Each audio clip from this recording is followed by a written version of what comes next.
Welcome to another episode of the Straight Up Chicago Investor Podcast. I'm Tom Shellcross. With me, as always, my partner in crime, Mark Ainley. Mark, how you doing? Man, I'm doing good, man. This is going to air in the new year. We're recording this in December, but I feel the excitement of a new year already, even though I'm only kind of future casting right now. Hey, there you go. I can feel it in we're a week before Christmas recording this, and you can feel it in my house. Like there's that tension with the kids of like, they know it's around the corner. Like it's happening. Yeah. No one's in our office right now, or no one's. There's so many people off in our office, a large percentage. So I know in the next couple of weeks, people are going to struggle. I'm out of the office next week, so yeah, Christmas is here. But you know what? Christmas for me, or the holiday season, or these last couple of weeks of the year, get old fast because like I'm ready to. It's so hard to get business done, and I want to start working on 2024. So that's where my head's at. Yeah, no, it. You get all excited, and it's like, oh, I can't go talk to the person; they're gone, right? Yeah. I got Even city now too, man. Like scheduling inspections, like everything. It's already way too long, and now they're all gone the last week, 2 weeks of December. Like all these, you put in a request, you're getting stuff for January, and it's like, all right, this is stupid, but it is what it is. Yeah, it's bad enough CHA is moving so slow right now. They just got another reason to move slow. Yeah. CHA is really bad right now. For anyone listening, I don't know when that's going to change. Hopefully, by the time you hear this, it's eased down. But we're like at 3 weeks just to get to inspection department. Yeah. All right. So maybe by the time it's 2024, this airs and all this is under the bridge, right? And we're all happy. We're gonna be cranking away, dude, at 2024, man. I love it. There you go. All right. We got it. This was an awesome episode. Yeah, we brought someone in that's not from Chicago, but we ultimately, there's actually connections to Chicago, Blake McCright. Awesome show. Another Midwest investor, has a lot of the same, the topic we talked about today really benefits a lot of people trying to get in real estate, or the people struggling to find deals right now. I think the conversation we have will benefit both those avatars. Yeah, it's surprising to me when you go to these meetups, everyone complains about deals, yet no one has tried to build that out internally, how to acquire deals. Yeah. Right. It's like this huge deficit in the marketplace, and no one has either the chops or the capital or the want to go do it. And it's like, no, just you can go try to build this out. Right. So it's cool to see someone who has done that. And he's 28 years old. He's young. Yeah. Yep. So the capital, he's found a way to figure out, or if he didn't have the capital, there's a lot of what he explains about today is like just getting in and grinding and doing the labor yourself. So there's a lot of that. Yeah. All right. So let's hear our housing provider tip of the week. What do we got? All right. Housing provider tip of the week. Every year, the Chicago lease needs to be updated because now you have a new interest rate you have to put on your interest rate disclosure sheet. So make sure if you have a Chicago lease and you're signing anyone up for a renewal or signing anyone new that's moving in here, make sure your lease gets updated before you send that out for signature. You don't want to be not compliant before someone even signs. Yeah, rough start. So, all right, today's guest, man, just a huge following on Instagram. That's how I originally got to know him, and then through a few DMs said, hey, it'd be great to have you on.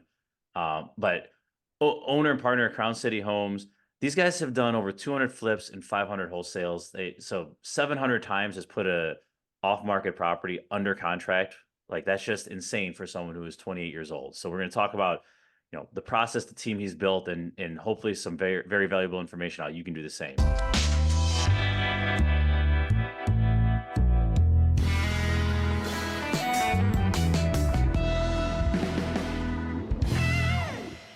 Ben, welcome to the show, man. Happy to have you.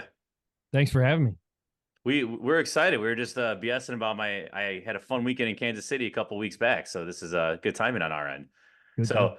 We got a lot to cover. Before doing that, one of the fun, doing our little research here, one of the things we learned about you is you pretty much traveled all of Europe on like a $5,000 budget or something insane. Like just before we get into the real estate, how did you do that? Yeah, I read a book a while back, right before I was kind of quitting my job and realized, I need to go over to Europe and do something. I need to get the hell out of the States. So, figured out a plan, found a super cheap flight, last minute standby, got over there, and then literally bounced from hostel to hostel to hostel. And most of these places like included dinner, included bed, included everything. So it was super cheap. Once you get over there, that's the most expensive part. You can do it cheap as hell once you're there. What is the book and what's a hostel? I think we remember break that down. So the book's called Vagabonding. It's by Rolf Potts. Great little quick read, teaches you how to kind of budget for a long extended period of time overseas. And then a hostel is a place where it's like a shared living space. So you could share a room with anywhere between 2 and 20 people. So it's all like bunk beds and stuff, but super cheap. You're paying for a mattress, and you get a mattress, a shower, and sometimes they throw in food or beer. What came first, the idea to travel or the book? Or did you get inspired by the book? I listened to Tim Ferriss's podcast and found that book from the podcast. And then Gotcha. I hated my 9 to 5. I was like, you know what? Screw this. I'm going to Europe. So I just packed up my shit and went to Europe. Well, you said, I think I heard in one of your things, what you were leaving, you had some sort of non-compete or something like that. Was that kind of part of the motivation too? Yeah, I had a year-long non-compete. So it was either go jump into construction or something, or flipping patty. I didn't even know what I was going to do, or take my severance check and just go to Europe for as long as I could. And I lasted 4 months and came back. Well, here, keep going along that train of thought. Non-compete, like, is that something you signed not realizing what you signed? Is it you're kind of locked in? Would you how would you look at non-competes again, for those out there? God, I was a kid back then. I realize now that there's so many ways to get out of them, especially the way that a lot of a lot of business owners write them. They're hard to enforce. But I was a kid. I had no idea what the hell I was doing. I figured, I'm locked into this non-compete. So I just kind of took the year-long non-compete as like, this is set in stone. I knew what I was signing at the time. But it was so broad. It said no real estate activities, period. So I couldn't be a real estate agent if I wanted to. Couldn't do a thing. I'm like, all right, well, I'm locked into this. And he told me if I didn't sign it, I wouldn't get paid. So I had to sign a non-disclosure type of deal at the very end. He said, I'll release 10 grand. So signed that, took that money, and went to Europe. There you go. Way to make it last. All right. So, yeah, right. Let's start there. Were you in the medical profession? Just talk about why did you get started there? And at that point, was real estate even on your mind yet?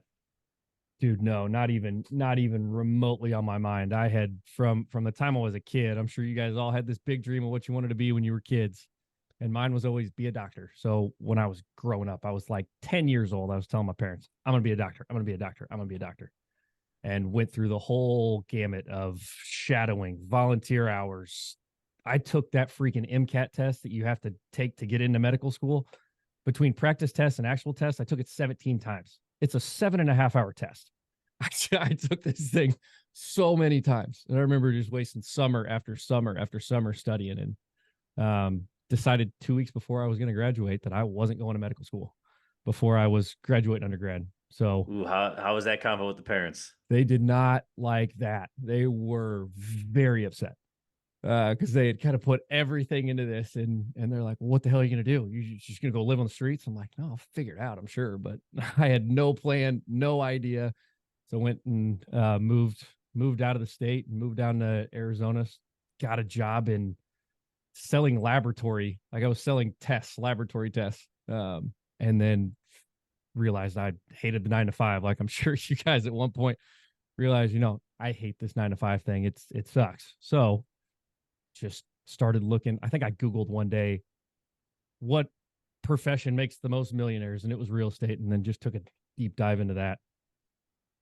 Taking a step back there though, the doctor thing. I mean, yeah, I wanted to be a firefighter, a ninja, like all this great shit. Yeah. You went all the way to the 23rd hour, like on this, like what, like why'd you like that's such a big like jump. Sure. Like, sometimes people switch to an attorney. Like what was kind of going through your head at that time? Because I asked this question, not so much for me, but I know there's other people that listen. One thing that I took away from just researching you coming on here is just you've made some really big decisions, and you make them look easy. And when you're on Instagram and stuff like that, but like these are big things that people wrestle with their entire life, and it might not ever jump or might not ever decide that. And I just love to hear some more of your kind of mindset around making these big decisions.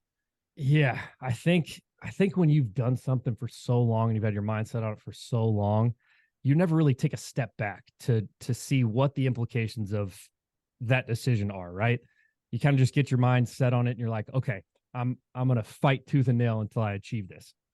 But I remember I was sitting after I failed an organic chemistry test, I was distraught. Like there was no coming back. I was like, I'm never getting into medical school. I'm never going to be able to pursue this, because if I can't pass an organic chemistry test, how the hell am I going to make it through medical school?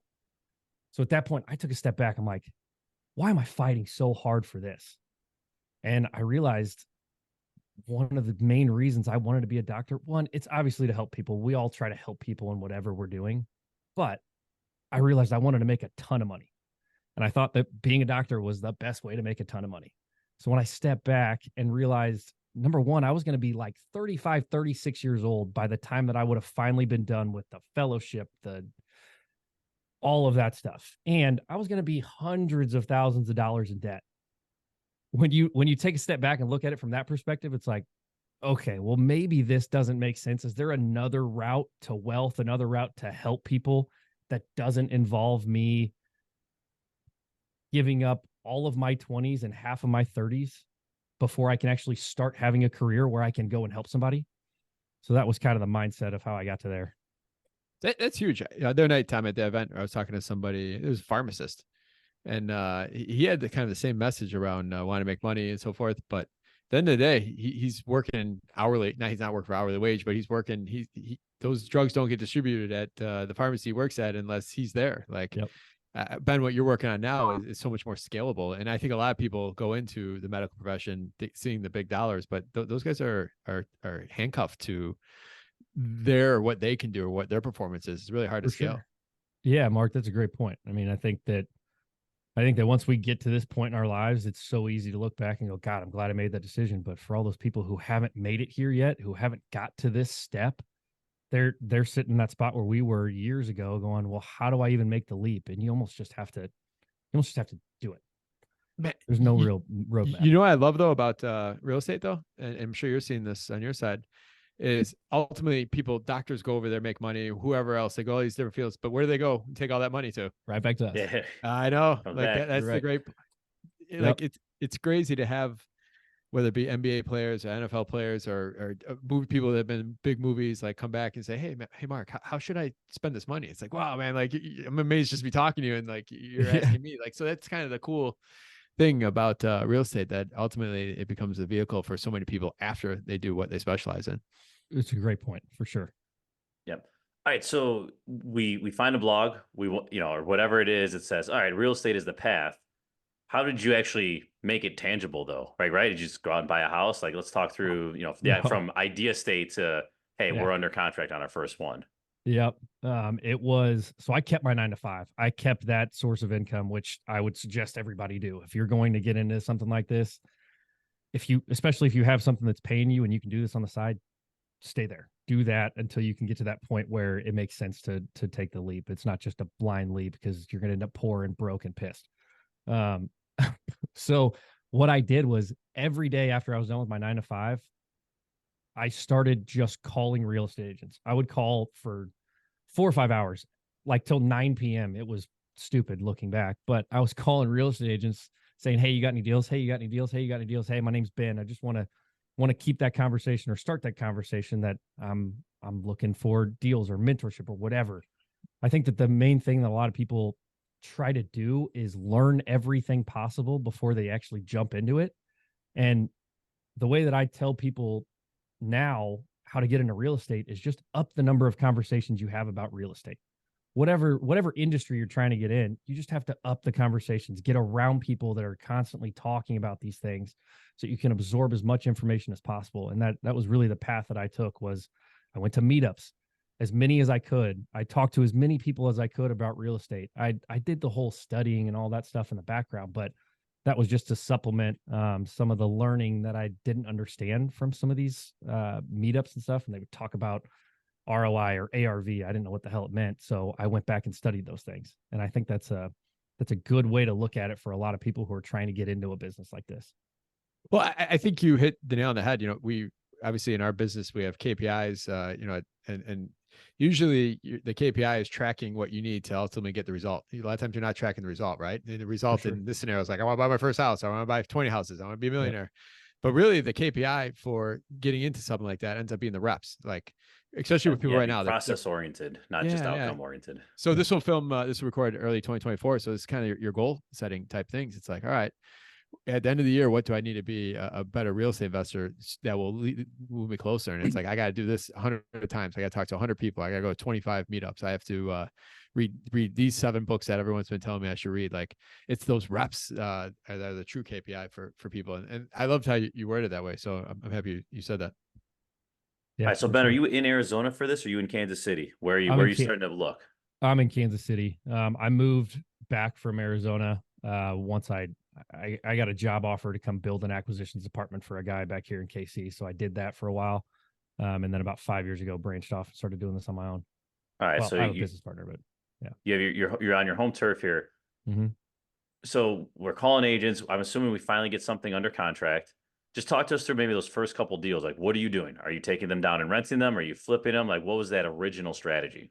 It was all wholesale. That was the main goal of everything that I tried to do, was just find a buyer. And I remember my very first opportunity at a deal. I had a Google Voice number back in those days when you don't know shit about shit. I had a Google Voice number, and this guy calls me. He goes, "Hey, my parents' house. I inherited it, and it's a hoarder house." I'm like, "Okay, perfect." So I show up, walking through the house. It is just wrecked. Like, it is awful. And I'm like, "Okay, dude, I'll get you an offer tomorrow." So I had built a relationship with a guy who was a buyer, and he goes, "Yeah, dude, any deals you get, bring them to me. I'll buy them from you." So I sent him the numbers. I sent him the address. He goes, "Okay, based on where you talked to him about potentially being in the number range, get it for this. I'll pay you 40 grand. Be good to go." I'm like, perfect. He goes, "Send me the photos first, though." I didn't take a single photo. So I had to try to go back and take photos. And I call the guy back. I'm like, "Hey, man, I forgot to bring my camera that day, just trying to make something up to get myself back in the door." And he knew right away. He's like, you're a rookie, aren't you?" I'm like, "Yep, sure am." So ended up losing out on that deal. And that was the last time I ever forgot to take photos. Good lesson there, everyone. Yeah, for sure. $40,000 lesson. All right, so but you go in with the intent to wholesale these first couple deals, and how are you finding the people in distress? Like, what are you just making phone calls? Like, I know you have this whole system and process now, but in those early days, this is very valuable to some of our listeners who are looking to get off the ground. What were you doing to come across leads? Well, in the early days, it was drive through neighborhoods, and I had a voice to text notes file in my phone, and I was just speaking the addresses into a notes file. So I would drive around and look for overgrown bushes, or like some people would put aluminum foil on the windows, or the roofs were in terrible condition. The yard was a mess. And I would just speak these addresses into a notes file on my phone. And when I got home, I would hand type out every address into an Excel spreadsheet. And then I had found somebody who would handwrite envelopes for me on Craigslist.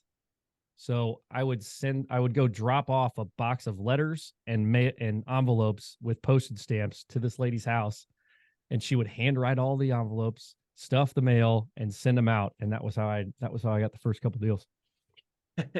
How do you keep her in check? How do you know she's actually sending them out? Like, is that just a photo of like, "Hey, here's me walking to the mailbox"? Like, I back then I had no plan for that. I was just hoping that she was sending them out, and I was sending her a paycheck. I had no idea what I was doing. Well, just dive on, go a little deeper on that, because what made you delegate to her? I mean, most people will go in and just start doing that themselves and taking all that time. Like, what triggered in your mind that I need to outsource some of this? Man, I had a 9 to 5. I couldn't handwrite hundreds and hundreds of envelopes. Like, I had to do something to send some part of it off to somebody else. And I ran across an investor down there who was using the same lady to do similar stuff, but she wasn't actually driving around. She was just sending out handwritten stuff. So I met a person one time. So that was the trust that I had in the handwritten lady. So the time pressure, man, sometimes that's about some of the best things I'm skilled at is because I didn't have a choice. all right. So at what point then does this start to scale, right? Like, you're handwriting, you haven't heard handwrite, a couple hundred letters, but that's not a sustainable business. Like, how did you start to scale this thing? And when did it feel like, oh man, this is real? Well, so that was the first step in my investment journey, and did one or two deals. And then when I actually took a job with another company here in Kansas City, and started building their acquisitions department for a commission. And then that's when that non-compete came into play. And when that non-compete came into play, I moved to Europe. And after Europe, once I got back, that's when I started doing it on my own. So there was a whole time period in there of, man, I can't, number one, make it in Arizona doing this by myself without the backing of my 9 to 5. So I finally quit and then had this opportunity back in KC, moved back, built this acquisitions department. And once I came back from Europe, I had planned everything out while I was gone for those 4 months. What gave him the confidence that you could do that for him? Like, oh, that sounds like a pretty big rock or a pretty anal goal. Like, yeah. and did you know what you're doing to do it, or did you just say, "I'm going to take this no. opportunity and figure it out"? Like, no, it's one of those things you fake it till you make it, right? I basically told the guy, I was like, "Yeah, man, I've been figuring it out down here. I've been learning a lot, been doing all this stuff." And he was one of my dad's buddies at the golf course, and he had built this massive real estate operation that was strictly buying off the courthouse steps. So he had to have, once that kind of dried up, he had to start doing something else. And I just gave him the confidence that I knew what I was doing and figured it out, because he wasn't going to go build it himself. So it was one of those things that, I mean, I'm sure we've all had these random, crazy, lucky breaks that lead us to something cool. But yeah, that was just one of those situations. well, how'd it go? Was it good? You build a good operation? Like, Oh, tell for us sure. about like building out, like what you had to learn some stuff from building that out. Like, Yeah. talk to us about that experience. Yeah. I just started looking on Google, figuring out how to map out a plan of, he gave me a budget and he said, okay, we have this much to spend per month. Figure out how to turn it into 5 deals a month. So it took us about 8 months to get it to that point. But 8 months in, I figured out how to do direct mail. I figured out how to pull the leads. I figured out how to skip trace. I figured out how to do all of these things. Just like we've talked about before, repetition. And YouTube University is fantastic. You can learn anything you want on YouTube. So, says the guy that went to medical school. Exactly. So I spent all this time on YouTube trying to figure this out, and we figured it out, and it did a really good job. Those guys now, I think they're still doing 15 deals a month off the backbone of the system that we had built in the beginning. So that's awesome. You mentioned that the original $40,000 mistake. Is there another one or two you can share with our listeners? Be open and humble here. What's another one where you completely botched it? We've got one right now. We've got this deal that we bought in the height of the market when everything felt good, right? Back, what was that, a year ago when everything was selling like this? We got aggressive in our buying and bought one for $172,000 with an ARV of 230. We're like, all right, we're going to go in, put 20 grand into it. Nothing's ever $20,000 ever. So we went in, thought we were going to spend 20, spent 50. Then the market dropped. We couldn't sell it for 230. We dropped it all the way to 200, still couldn't sell it. Now we're turning it into one of those accidental rentals and hoping to only come to the table to close it with 60 grand. So we're upside down 60 grand in this deal. And those are the ones that hurt. But I mean, we've got enough other deals that kind of supplement that you're going to get a limit every once in a while. What happened? What bad decisions? Like what'd you find once you got in there? I guess what would turn it from 20 to 50? Well, number one, we thought that we could sell a 1.5 bath for top of the market without converting it into a 2 bath. We should have converted it in the beginning to a 2 bath. And number two, we had no process in place for verification. So we had our acquisitions guy go in, he got it under contract, we closed it. Me nor my business partner even walked the house because we were doing so well. We could just sell things so quick that it was one of those situations where you're like, okay, now we need a process, which looking back, it was probably a good thing that we had this failure because like we all know, you learn something from all these failures. And now we have a 3-step process for acquiring a property. Yeah, man, 192 into 230, that's tight. Start adding fees, any holding, like that gets eaten up real quickly there. It was so dumb. Just a kick in the nuts. Those are good though. And out of that, you get your process, and it's one of those things. You hold it, and it's not awesome, but I don't know, 5 years, 10 years, at some point, it's like, all right, Yeah. this thing, it's a funny story and it worked out. It's got to go long because I know from those killer ones I had, what always eats me up is the opportunity cost. Like all the time, all the brain power you've used for this bad Yeah. deal. You know, it then becomes a stigma against you and your partner. It's like, I know especially mistakes. the investor.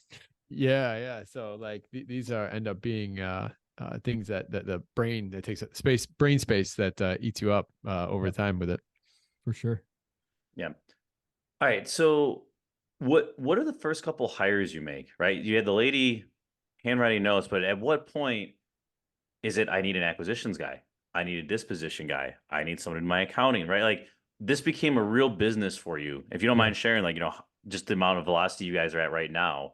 But talk to us about like those first couple either hires or whatever it may be, where it's not just the bench show.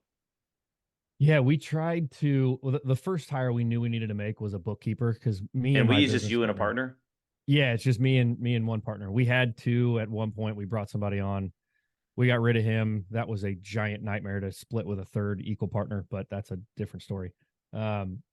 But yeah, we knew in the beginning that we needed somebody to track our spending, to track the bookkeeping, and even if it was on a fractional basis, which is exactly what we did, we knew we needed to have that piece in place because we were out in the field running around all day long trying to lock up deals, and it's so easy to lose control of your spending when you're doing those kinds of things. So that was the first hire we made. And then we just tried to do as much as we could virtually until we got to a point that it was like, okay, we should probably bring these things in house. So we hired VA after VA after VA to pull leads, to manage the marketing, like the mailers and the pulling of the leads, stuff like that. And then at a certain point, it's like, okay, well, we can either hire out the calling or we can bring somebody in house that can manage the CRM that we now have, which in the beginning, you don't have a CRM, you work off of a spreadsheet.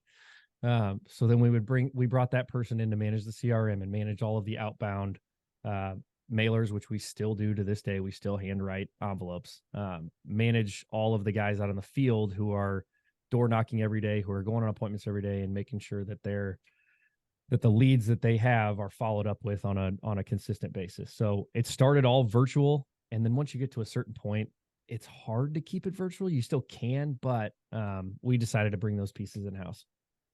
Okay. What were you spending when you first started, if you don't mind me asking? Like, what was that marketing budget of, hey, we know we got to spend this? Because it's scary, right? You don't know if it's going to Oh, work. for sure. You don't know if Yeah. that money's going to come back. And a lot of our Yeah. listeners are in that same boat. Yeah, that's the tough part, is figuring out, because if you don't spend enough, you're not going to get anything, right? You have to get to a critical mass of outbound to where the inbound makes sense, right? So I think we started with an initial budget of like 10 grand a month. And we got a couple deals a month off of that. And then it kind of just snowballed into more and more and more and more. And then, as we all know, you kind of get to a point of diminishing returns where you can go and spend $100,000 a month, but how hard are you having to work, and what's your ROI coming back at it? In the beginning, it could be 5-1, but the more you spend, the returns just go down. So we transitioned into a different type of marketing, which we have now a team of door knockers who go around the city and knock on doors. And we lock up about 2 deals a week just from our door knocking campaigns. How do you pay those guys?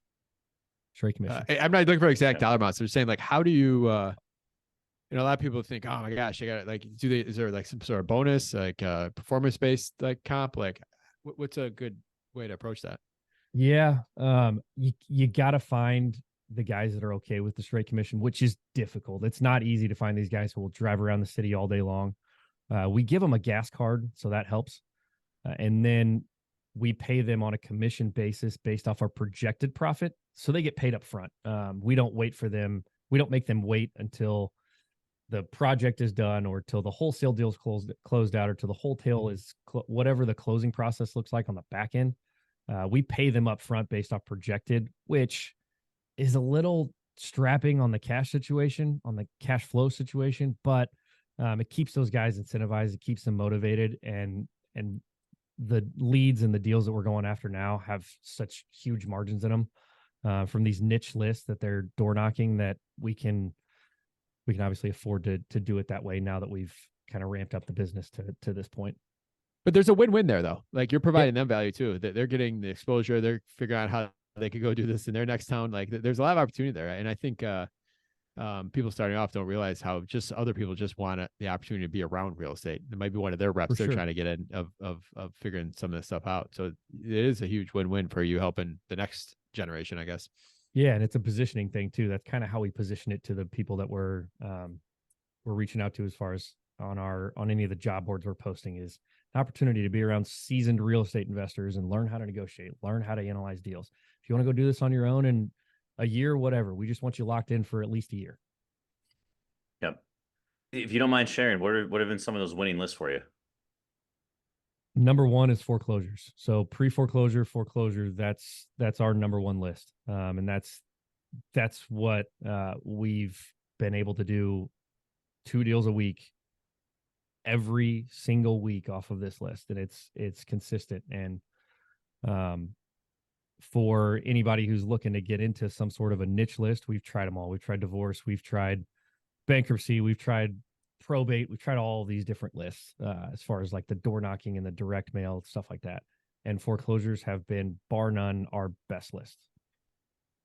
Got it. And just all over the city, like specific neighborhoods, specific, Yeah. price points, or just, hey, blanket it out to the whole city and let's go. We blanket the whole city. Our door knockers only knock in like our top counties, but we market all over the city. Okay. All right. And then how you hire someone, at what point do you know this isn't working? Right? Because they're going to get a lot of no's, but it's tough, right? You don't know. I've dealt with this with virtual. I've had a lot of VAs doing calls for me, and it's tough to know, man, is this going to work out? You do after a while, but what's a good time frame for you? Like after 30 days, do you know, is this guy going to make it or not? Or do they need a longer leash than that? On the door knocking side, pretty quick because of the way that they respond. We had a kid that we hired. He was in for 2 weeks, and we set the expectation. We're like, man, this is going to be a long play. It may be a month, it may be 2 months until you get a deal that's closed on. You're going to have to be patient. If you're not patient, you're just going to be wasting your time here. And he came to us 2 weeks later and said, yeah, this isn't for me. So these guys will kind of tell us up, like, after about 30 days, if they're invested, you can tell that they're invested because they're showing up to every meeting. They're actively asking you questions about how can I get better. We really don't have to fire any of these guys. They kind of go away on their own if they're not invested in it. So it's really up to us to set that expectation up front. And if we're good at setting the expectation, then we get the right people in, because you'll weed out the guys in the interview process that aren't right for the role up front. Got it.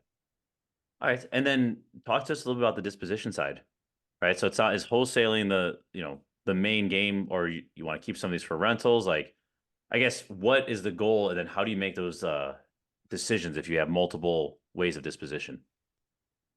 So we've been lucky in our market. Been fortunate that we've kind of not had to worry about the disposition side. With the foreclosures, especially, we close on most of them because there's obviously that crunch time frame of, hey, you're in foreclosure, you only have X number of days till this house gets sold at auction. So what we do is we'll close on it and then wholesale those deals, but we sub out all of the dispo, which is different than I hear a lot of people do that. We don't have a dispo department. We found a guy in our market that for $3,000, he will push it out to his buyer's list and he will sell everything for us. So he makes a $3,000 fee, which I'm completely fine with. It would cost me more to dispo it myself doing it that way. So I'm not a real great resource on the dispo side of things, because we hand everything off to this guy who gets rid of it for us. Got it. So, but you guys actually close on the property. Like, are you signing contracts? You close on it. You go to this guy. He blasts it out. He brings the right person to the table. And then you're closing again 30 days later. Like, is that usually the flow? It is on the wholesale deals. Even on some of the wholesale ones, we just give them straight to him. So he takes all of those. But then we'll flip. We still flip about 2 a month. Flipping's just become such a nightmare recently. I don't know if you guys are feeling that, but flipping houses, costs just keep going up. Contractors keep wanting to get paid more. That's our experience. So we've kind of dialed it back. We were doing about 8 a month at the beginning of the year, and we've dialed it all the way down to, we're going to flip 2. We'll wholesale the rest of them. And those obviously get sold through an agent. But the wholesales and wholesales go straight to our guy. He charges us $3,000 and we move on. Got it. When in the flips you do perform, I'm assuming these are all just, subs that you've built relationships with. Yeah, for sure. We don't have anybody in house that we hire. They're all just good subs that we give them a job at a time, and they keep doing good work for us. Got it. Man, you got quite an organization here. That's a half of it. Good God. Well, let's hear the dirty part. Let's hear the other half. What else you got? What else you working on? We started a security company at the beginning of this year. So one of my buddies left the government and wanted to get into building a security company because he knows how to do all that stuff. So has nothing to do with real estate, but he didn't know how to run a business, didn't know how to do any of that stuff. So he came to me and he's like, "Hey, you want to partner with me on this?" So we've built out the security company. And then within the last 4 months, we acquired another security company that we kind of just rolled under the umbrella. And now looking forward to 2024 and beyond, we've started to just now buy businesses that kind of supplement the flipping and the security business. So we're under contract to close on a painting company at the beginning of the year. We're going to look into other service-based businesses like landscaping and HVAC and plumbing, and start to conglomerate a whole bunch of businesses under our main umbrella, and then just see where we can go from there. That's the fun part for me. I enjoy buying businesses now. You had a bad partnership, you said before, and obviously these, you start growing these businesses are becoming a holdco. The partnerships end up increasing. Like, what are you doing to kind of, make sure you don't make those same mistakes, or make sure you don't ward off the wrong people because your fears of bad relationship in the past? I think number one is have a good attorney who's constantly chirping in your ear. No more partnerships that unless I vet them and I know everything about them. So our attorney does a lot of the legwork for us now. That initial partnership that we had was good for a couple of years, and then it just turned into something where goals weren't aligned. So I would say that that's another huge piece, is make sure that you're constantly evaluating your goals and your partner's goals, and making sure that you guys are aligned on your thoughts, on your track, on where you want to go. That's going to keep a lot of things at bay. And then have regular reviews. Check in with your business partner. Have time on the calendar weekly where you guys meet. It's so easy in business to get caught up in the day-to-day and just head down running through a brick wall, and you have no idea what they're doing. You don't really know where their head's at with things. You got to have that time scheduled on the calendar to where you guys sit down and meet and talk through things and have an agenda for it. Well, that's great. That's great advice, Ben. Go ahead, Mark. I see you jumping in. No, I was going to say, we had John here. Obviously, you're not operating out of Chicago, but I think Chicago and Kansas City, or just called Midwest in general. Yep. We have a lot of the same. We have a lot of the same housing product, and we're seeing a lot of the same trends. What are you seeing compared to the coasts, or like what are you thinking about here the next few years as we're kind of chartering a presidential year, and then also unknowns about the economy, kind of a long run that really hasn't had a true decline, short of a couple glimpses. So just kind of curious where you're thinking, where your head's at as a Midwest investor. Yeah. And that was one of the main reasons, another reason other than the contractor dilemma and the cost of everything going up on the flipping side of things. It's kind of why we ramped that down over the past 6 months, just because we don't know what we're getting into coming into next year. So we're completely content continuing to wholesale and wholesale deals to other investors who are flipping houses, which let them take the risks. The people with the deals kind of control everything, right? So we focus a ton of our efforts on the acquisition side and putting our resources, our money on the front end of things, so we can continue to have that deal flow that gives us the flexibility to, if we don't know where the market's going, that's okay. We'll wholesale until we get a better idea. But I mean, hopefully in an election year, we've all seen what's coming up, what's been in the press of interest rates are dropping. So hopefully that happens. But until I kind of see that that's the way things are going, we're going to continue down this track of sell, sell, sell, sell. Yeah. Did that answer your question? Yeah. Okay. You know, you've had this operation here for many years now. Like, talk to me about capital. I mean, capital's got more expensive lately. Are you using your own capital? Are you using someone else's money for the wholesale business? Like, talk to us a little bit about that. Most of it is investor dollars. We have, I mean, I don't want to use my cash for a lot of things. So we've built good relationships with our investors. Actually, the office that we're in, our main investor is our landlord for the office. So I can see his front door right now. So building those relationships and having people that see what you're doing, see what you're trying to do, and are on the same page of, yeah, I trust you. I trust you enough to give you $3 million, $4 million to go spend on acquiring properties. That's a huge key in this business. Once you get past that level of, wholesaling and wholetailing and want to actually acquire properties, flip properties, turn things into rentals, you have to have those relationships with lenders.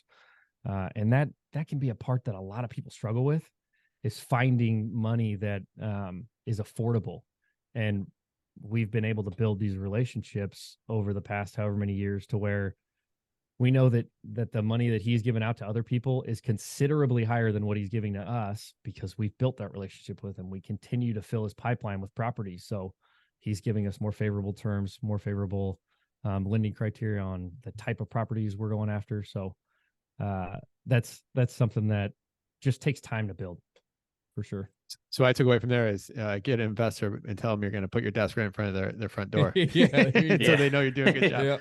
You see me bang out some phone calls here. Yeah, exactly. So what does maintaining that rapport look like? Is that just consistent returns? I mean, how do you update these guys? Does it end up being like they just get so confident as long as the money shows up and they see them making money that's where it goes? Or do you have to meet with them on a regular basis? So my tips business for just people looking to build these type Yeah. of relationships is great. I think is what I'm going after. For sure. Yeah, I see where you're going. It's a great question. My business partner actually manages all of our investors and manages all of the conversations with investors. And he makes it a point to get on the phone at least once every other week, if not once a week, with the investors and update them on the projects, update them on the timelines, and keep them informed of when they can expect a return on their capital. And sometimes you have deals like that one I was talking about where we lost 60 grand. When we close on that thing, it's going to be cash straight out of our pocket that we're going to have to pay back to that investor. And that's something that we've had to do in the past. When you lose on a deal, you got to make sure your investor's whole. You got to keep that relationship with them, because most of these investors in cities like these Midwest cities, I'm sure it's similar in your guys' city, they all know each other and they all talk. If you burn a bridge with one of them, you're going to have a hard time, number one, getting that referral from, like, to go to another investor. They're typically looking for a referral. So you gotta keep that rapport built and keep those conversations, those lines of communication open. If that's something your investor wants. Sometimes the investor's like, yeah, don't call me until the project's done. But the guys that we've built relationships with, and the reason we've been able to build these relationships, is we have these lines of communication that are open. Man, Chicago is about 5 times the amount of people as the Kansas City MSA, and that is still true here. Of like how if you don't know everybody, you're at least one or one and a half people away on average away from knowing that next person. It's crazy. Yeah, you got to keep. There's so many things that could go wrong, especially when you're talking between investors. You can't burn bridges. I'm sure you guys know that. Oh, 100%. I want to go back to the buying businesses real quick. Yeah. We have a lot of listeners who are entrepreneurial. They might be looking at this. How do you go about finding these businesses? It's the same as finding, that burned out mom and pop, landlord who's not running everything as efficient as possible. Like, is that the same general demographic? Like, how do you go see, like, hey, this is a great security business, plumbing business, whatever it may be? Yeah. Great question, Tom. It's almost identical to what we do on the housing side of things. As far as the outreach, it's cold outreach, emails, phone calls. And we have with everything on the housing side, it's a drip campaign of messages that we send out to these people over the course of a couple months. So finding these is similar to what we're doing too. On the housing side, we have a VA who we said, hey, we want a painting company. So this VA goes and compiled a list just from searching on Google and going through a phone book of all of the painting companies in Kansas City that they can find. And we blast market out to them. They'll call us. And this is the exact process of what happened. They called in. I answered the phone. They said, hey, we got your email. Potentially looking to sell. What's the next steps from here? So we'll send them an NDA.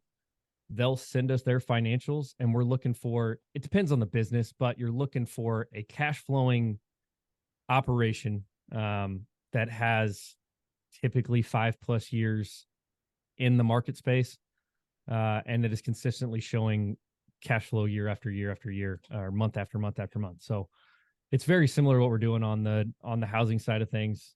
Just the analysis is a little different. You're destined for big things, no matter what the route you're going. Whatever got you to this point, whether it's proving your parents wrong, that the medical is wrong, or just trying to figure out the business model that you've perfected. Like, what drives you now? What's going to get you to the next level? What's going to get that? What gets you amped in the morning? What gets you amped for continuing to want to grow? I guess. Great Maybe question. you're just a deal junkie. I don't know, but it's another great question. It's just, as an entrepreneur, you just have that thing inside of you that says you're never finished. There's always another project to work on. There's always something else to go do. And it's probably to a fault. My fiance would say it's to a fault because I'm constantly working. But I gotta always have something else that I'm working on. And once I perfect one thing, it's like, okay, well, how do I learn the next thing, the next opportunity? How do I get in rooms where I have that opportunity? So 2024 for me is going to be a lot of focus on getting into those rooms, attending masterminds, flying to wherever I have to go to shake hands with people and hop on calls with people that are doing things differently than I'm doing, that are elevated in some state of their business that I can learn from, and just trying to be a sponge and absorb as much information as possible. Got it. I saw in one of your videos, you're also working on a program right now. Give us the quick 1-minute rundown. What led to that? What was the deficiency in the marketplace? So we're part of a mastermind called Investor Fuel, and we went down to this mastermind, and we consistently. Oh, you know our boy Blake McCright then? We do know Blake. Yes, I forgot he's out of Chicago. Yeah, yeah, he's one of our close friends, and I know he's been in Mike's mastermind for a while. Yeah, Blake's actually how me and Tom met, right? Yeah, going back Really? 6-7 years from now. Yeah. Wow. Yeah, coincidentally, yeah. What a small good deal. world. Come join Investor Fuel. It's awesome. Blake's already trying to get the referral fee. He's already sitting up every time you guys go somewhere. Do we get a referral fee? I've referred many people. I didn't know we had a referral fee. So we were down in Investor Fuel. We were seeing these guys spending hundreds of thousands of dollars on marketing to get leads and to get deals. And we're like, good God, there's got to be a better way. And we're doing it differently in Kansas City. We're locking up 2 deals a week from just foreclosures, just door knocking, just the marketing that we've sent out. So I'm actually presenting down an Investor Fuel at our next event, and I'm presenting this entire system. But we've had success with people all over the country that are using this, and it's just strictly targeting on those foreclosure lists, how to pull the leads for free, how to market to them for almost $0, whether you have an existing business or you're a brand new investor. We built out the whole course because we saw this gap where, like you guys know, it takes a ton of money in the beginning to get into this. If you're going to go strictly the direct to seller postcard or SEO or paper lead, like it takes a ton to get going in this. And then for people who already have a business, it's kind of the same thing. They're just continuing to spend. It's a race to the bottom. So that's the gap we're trying to fill. Awesome. Well, whatever you have on that, we can link to it in the show notes. Perfect. Some exciting stuff there. Yeah. Mark, you ready to wrap? I'm ready to wrap. Let's do it. All right. Ben, what's your competitive advantage? How have you been able to do this while so many other people wish they could? Great question. You just understand at a certain point that you have to put your head down. You have to keep grinding. You're going to go along this path, and you're going to see skeletons of everybody else who didn't have what it takes to get to that, whatever success looks like. And you just have to keep pushing past it. When you think you're there, when you think you've given all you've got, you've only just begun. There's so much more you've got to give. Damn, dude, I would go run through a wall after that. I know, I love that That's an one. answer, dude. All right. What is one piece of advice you would tell someone that has yet to buy their first property? Man, you guys are hitting me some good ones. Know your numbers. Down to the T, know your numbers. Don't get involved in a contract or involved in anything on paper unless you know exactly what your numbers are. You need to study that piece of it. You need to have somebody review everything that you're looking at, have multiple exit strategies before you do anything with a property. And figure that all out fast. Figure it out fast. All right, Ben, when you're not opening business, what do you do for fun? Golf. Okay. Yeah. I just dropped my membership because I've been working too much. But when you have a membership at a golf course and you're there once every 2 months, it doesn't really make sense to do that. So I love to golf, but I dropped my membership. So all right. Give us either a good book, podcast, or self-development activity that you'd recommend to our listeners. So 2 things. One, there's a platform called Mind Valley that I absolutely love. You can learn damn near anything on this platform, and it's all I think there's a monthly fee, but it's phenomenal for learning anything that you could possibly ever want to learn. Some of the best coaches in the world. And then for podcasts, one of my I would call him a mentor via Instagram. His name's Tim Harridge. He has a podcast called Uncontested Investing, and he talks to some of the biggest minds in the space. And I listen to every episode of that religiously, and I've learned a ton from his podcast. Good stuff. We'll link to both those in the show notes. Perfect. Nice. Anyone you would recommend, I say in your local network, but anyone in your network you recommend to other investors as a quality resource? In my network, I recommend our hard money guy because he's just got more money than he can spend. So our guy at 3 Arrows Lending, if you're in a local market, he's got a ton of lending programs. And then Tim Harridge is a great resource for somebody on Instagram who has a lot to give and a lot of real estate experience and time in the industry. All right. All right. Well, Ben, thanks so much. You've provided a ton of value to our listeners. How can they learn more about you? Is there any way they can provide value to you? Yeah, my Instagram, obviously trying to, as we all are, trying to grow a brand, trying to grow a presence, trying to grow as a thought leader in the space. So the more people come and view the page, take a look at the videos that we've got, that can learn from what we've got. It all helps. So, and if you're looking to learn more about how to get started in this, I have a ton of videos and posts about how to use that program, and it's all free on our website. Yeah. All right. It's good stuff. Mark, you ready to play for our Chicago Fact? Yep. We are playing for Michael Wax today. So Michael, if myself or Ben get this question right, you get $50 gift card brought to you by today's sponsor, which is Straight Up Chicago Investor Brokerage Team. So Ben, we do this Chicago Fact at the end. We pulled their name. Michael actually left us a review online, and he plays for the Chicago Fact. All right, so let's do this. So, and I made it so Ben has a shot at it as well. Nice and simple. Little for any of your buddies in logistics, they'll know this. Roughly how far is the drive from Kansas City to Chicago? And your options are, is it roughly 350 miles, 500 miles, 650 miles, or 825 miles? I said 500 miles. You want to go 500? All right, Ben, what do you want to go with? I'm thinking it's 250 to St. Louis. It's about, I think he's spot on with 500. Boom, way to go, guys. Way to use it. 500. All right. Winner. Awesome. All right. Michael Wax, you get $50 gift card brought to you by Straight Up Chicago Brokerage Team. There you go. Congrats. Awesome. Well, awesome show, Ben. Thanks for coming on, man. We'll talk a little more after the show. Tom, thank you as always. Listeners, Michael Wax today played for the Chicago Fact, and he left a review for us on iTunes. So if you leave a review on there, you could have the opportunity to be on the show and play for the Chicago Fact as well too. So check it out. We'll do that. If you leave your name in any YouTube comments, or if you leave your name on any of the other review platforms that we have for the podcast, we'll throw your name in the hat, literally. So, Tom, thank you as always. Ben, awesome having you on here. Listeners, we'll see you next week. Thanks all.